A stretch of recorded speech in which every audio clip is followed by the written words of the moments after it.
chụp hình điện thoại hả?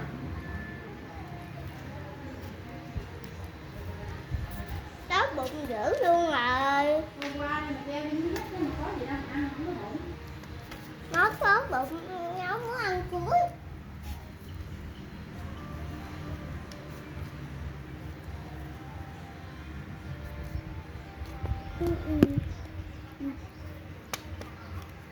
Con mẹ qua chơi đi.